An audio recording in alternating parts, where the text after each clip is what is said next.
Make sure you remember the position of the steering wheel. What we're going to try to do is, right in there, there's a little pivot bolt. When you loosen it, the steering wheel will come off. Always make sure you disconnect the battery before you mess with the steering wheel or any type of vehicle with an airbag. Okay, we're back. So, like I said, here's your wiper arm switch. That's bad. Well, you go to the parts store and they sell you this whole multi-switch for like $200. And all you need is this.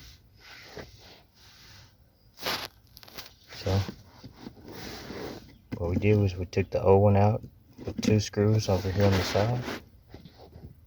Unscrew those screws. That screw slides right out.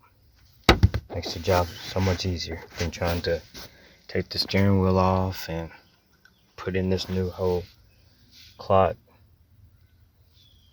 switch, multi-switch, when all the problem is the wiper arm.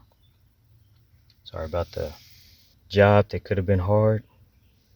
Comes out to be simple. 06, 07, 08, Mercury, Mariner. Thanks again for watching us.